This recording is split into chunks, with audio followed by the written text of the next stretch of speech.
जय भीम, जय भारत, जय संविधान। मैं बहुजन Dastak news and constitution channel से गौतम रत्ना।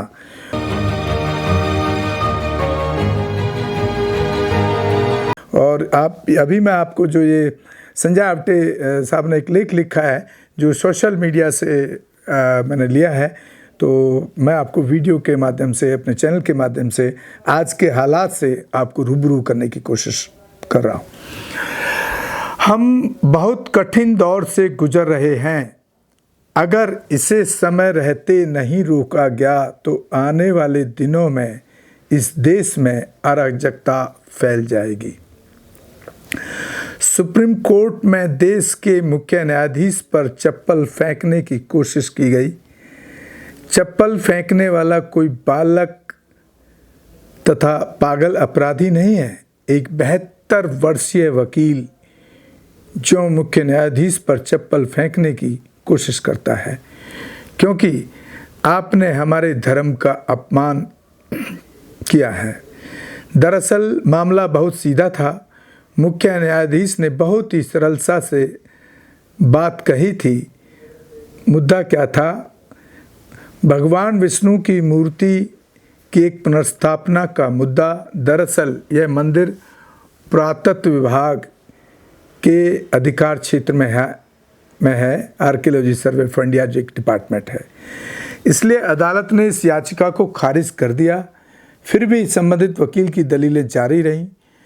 खजुराहो में भगवान की विष्णु की मूर्ति की पुनर्स्थापना की याचिका पर सुनवाई करते हुए गवई साहब ने वकील से कहा, यदि आप विष्णु के सच्चे भक्त हैं तो ध्यान करें, प्रार्थना करें, भगवान से पूछें कि वे आपसे क्या चाहते हैं। इतना गुस्सा क्यों है? एक साधारण सी टिप्पणी करने के बाद आपको लगता है कि धर्म का अपमान है, और धर्म का अपमान करने के कारण आप संविधान को रौंद रहे हैं।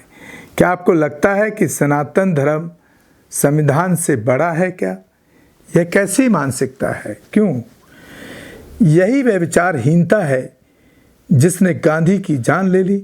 इसी मानसिकता के कारण विश्व रत्न बाबा साहेब डॉक्टर अंबेडकर को येवला में जातिवादी प्रवृत्ति के कारण धर्म छोड़ने की घोषणा करनी पड़ी थी।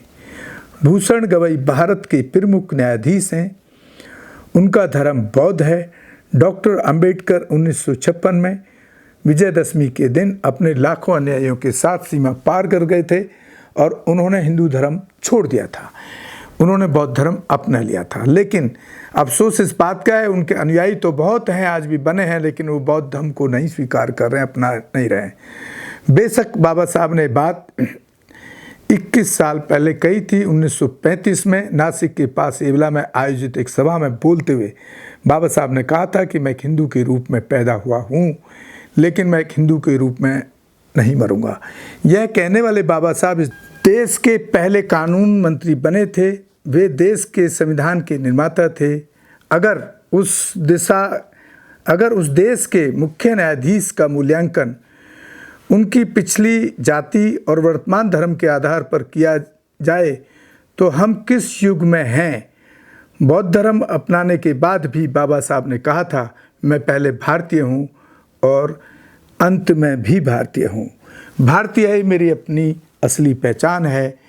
यही भारतीय राष्ट्रवाद की पहचान है। जब बराक ओबामा भारत आते हैं तो वे क्या कहते हैं? भारत की खूबसूरती क्या है? भारत की खूबसूरती क्या है? आपके पास मिल्खा सिंह है, एक साथ है, मैरी कॉम और शाहरुख खान है। यही भारत की खासियत है। दुनिया में यही एक ऐसा देश है जहाँ इतने धर्म, इतने संप्रदाय, इतनी भाषाएं हैं। पड़ोसी पाकिस्तान एक ही धर्म होने के बावजूद विभाजित हो गया, लेकिन भारत में अपनी एक अलग पहचान बनाई है। कुछ बात है कि हस्ती मिटती नहीं हमारी, कुछ बात है कि हस्ती मिटती नहीं हमारी। यह क्या है? यही भारत की कहानी है, यही संविधान की कहानी है, लोकतंत्र नाम की अवधारणा के साहस की कहानी है। हम यह सब मिटाने जा रहे हैं। हम भारत की मूल अवधारणा को ही मिटाने लगे हैं। एक ऐसा देश जहां आपके पिता मोहम्मद रफ़ी को सुनते हैं, बड़े हुए, सलीम जावेद की फिल्में देखते हुए बड़े हुए। उनकी शादी में भी बिस्मिल्लाह खान की शहनाई बजती है। शाहरुख खान अपने बच्चों के हीरो हैं। यह भारत है। यह सनातन धर्म कहाँ से आया और यह धार्मिक कट्टरता कहाँ से आई? इस धार्मिक कट्टरता ने देश को बर्बाद कर दिया है। हम किस ओर बढ़ रहे हैं? विनाश? क्या विनाश की तरफ नहीं बढ़ रहे हैं? जब भारत नामक देश का उदय हो रहा था, तब कई लोगों के मन में एक प्रश्न था, यह देश टिक नहीं पाएगा। ऐसी स्थिति अच्छे लोग बना रहे थे। इस देश में इतने सारे धर्म हैं, इतनी सारी जातियां हैं, इतनी सारी भाषाएं हैं। वह कौन सा सूत्र होगा जो इस देश को जोड़ेगा? किस सूत्र से यह देश एक देश के रूप में खड़ा रहेगा? यहाँ भाषाओं को लेकर झगड़े होंगे, यहाँ जाति को लेकर लोग एक दूसरे को फाड़ेंगे, काटेंगे, यहाँ धर्म को लेकर भयानक दंगे भड़केंगे। कहा जा रहा था कि यह देश कुछ ही दिनों में नष्ट हो जाएगा या टुकड़े टुकड़े हो जाएगा। ऐसा नहीं था कि केवल भारत के विरोधी ही ऐसा कह रहे थे, कुछ विद्वानों को भी ऐसा ही लगता था। कुछ समाजशास्त्री कह रहे थे कि विविधता इस देश को ख़त्म कर देगी। हर जातियों को ऊंच नीच का भेदभाव का पदानुक्रम कहा जा रहा था कि जातीयता जिससे जन्म जात माना जाता है, इस देश की जीवन का अंत कर देगी। हालांकि ऐसा नहीं हुआ। इसका एकमात्र कारण है तो कुछ वो है भारत का संविधान। आप कोई भी भाषा बोलें, यह देश आपका है, आप इस देश के अंतिम शासक हैं। भारत का संविधान यही कहता है और यही सत्य है।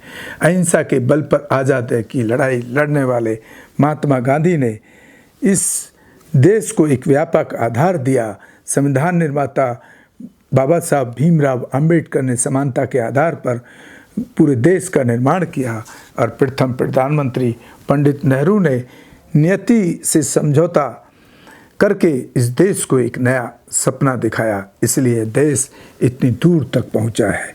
हमारे दादा दादी परदादा परदादी भले ही देहाती रहे हों, लेकिन वे गांधी और बाबा साहब को समझते थे। वे बाबा साहब को समझते थे। नेहरू का नियति से समझौता उन तक पहुंच चुका था। तब उनके मन में अंधेरा जरूर रहा होगा, लेकिन बदन पर मैली रजाई ओढ़कर सोते हुए भी कल का सपना उनकी आंखों में जरूर रहा होगा। उन्होंने वह सपना देखा था, उन्होंने उस सपने का पीछा किया था, उन्होंने गांधी नेहरू अंबेडकर का साथ दिया था। इसलिए हम यहाँ तक पहुँच पाए हैं।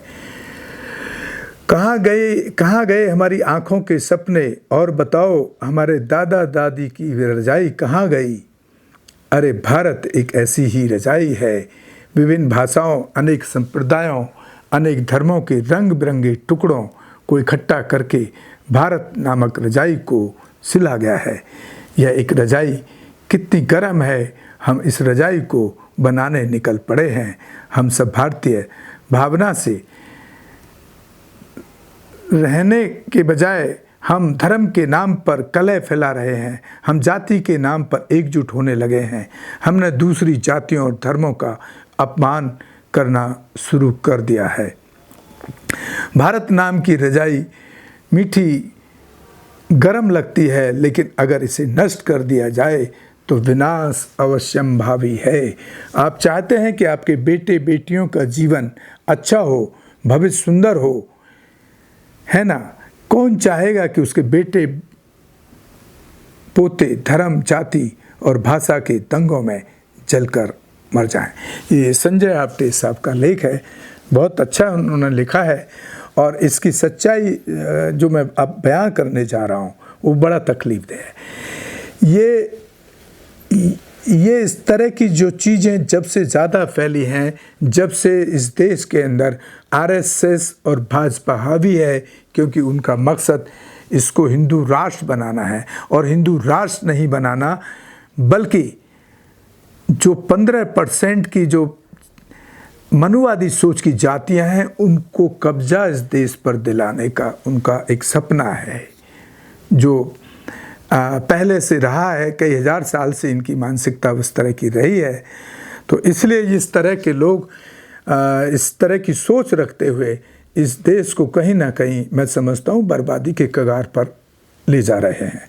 तो दोस्तों, आपको सावधान रहना होगा इन नारंगी संगियों से, ये भाजपा के नारंगी झंडों से, इनके विचारों से, इनकी सोच से। अगर आप सावधान नहीं हुए, अगर आप जागे नहीं, तो दिन दूर नहीं कि यहाँ का जो 85% जिसको बहुजन कहा जाता है, वो एक ना एक दिन ये लोग पूरे 85% पर पहले की तरह, मनुस्मृति के टाइम की तरह, उस तरह का ही राज स्थापित करने के लिए लगे हुए हैं। और आपको उसके खिलाफ खड़ा होना पड़ेगा, लड़ना पड़ेगा, तब आप जा कर के बच पाएंगे, नहीं तो गुलामी दूर नहीं है साथियों। इसी के साथ मैं आप लोगों से विदा लेता हूँ। जय भीम, जय भारत, जय संविधान, नमो बुद्धाय। आप हमारे दोनों ही channel Bahujan Dastak news and constitution को ज़्यादा से ज़्यादा शेयर करें, सब्सक्राइब करें, ताकि हम देश की एकता, समाज की एकता और वंचित महिलाओं और ख़ास तौर से जो पुअर सेक्शन हैं, जिनके ऊपर जातिवादी आतंकी हमले आए दिन होते हैं, उससे लड़ पाएँ और लड़ने की एक ताकत अच्छी बना पाएँ। उसके लिए आपको हमें सहयोग करना होगा तन मन धन से। और आप हमारे फेसबुक, इंस्टाग्राम, ट्विटर पेज को भी फॉलो करें, ताकि हम और अच्छा काम कर पाएँ। जय भीम, जय भारत, जय संविधान, नमो बुद्धाय साथियों। धन्यवाद। हमारे चैनल लाइक, शेयर, सब्सक्राइब देखना मत भूलिएगा। जय भीम, जय भारत, जय संविधान, नमो बुद्धाय। धन्यवाद। चैनल आर्थिक समस्या से गुजर रहा है। अगर आप बहुजन समाज में बाबा साहेब आम्बेडकर और तथागत बुद्ध की विचारधारा को अधिक से अधिक लोगों तक पहुंचाना चाहते हैं, तो हमें आर्थिक सहयोग प्रदान करें, ताकि हम अपने चैनल के माध्यम से देश विदेश में समता, बंधुता, एकता और संवैधानिक अधिकारों को ज्यादा से ज्यादा लोगों तक पहुंचा सकें। आप अपनी सहायता राशि नीचे लिखे खाते में जमा करा सकते हैं। खाता धारक गौतम रत्ना, खाता संख्या 3169576865 IFSC कोड SBIN 0060336, बैंक भारतीय स्टेट बैंक। आप हमारे बैंक खाते का विवरण स्क्रीन पर भी देख सकते हैं। मैं गौतम रत्ना, गौतम फिल्म्स प्रोडक्शन में आपका स्वागत करता हूँ। आप हमारे प्रोडक्शन हाउस के अंदर अपना कैरियर बना सकते हैं as a film director, as a producer and actor and actress and editor and cinematographer also. अगर आपको फिल्म से रिलेटेड कुछ भी प्रोजेक्ट आपको बनवाना है, तो हमारे पास में पूरा सेटअप है, जिसमें फिल्म कैमरा है, शूटिंग लाइट्स है और एडिटिंग है। सारा A to Z एक ही जगह पर आपको हमारे यहाँ पर मिल जाएगा। तो दोस्तों, आप हमें कांटेक्ट कर सकते हैं हमारे नंबर्स पर 9810085714। जय भीम, जय भीम।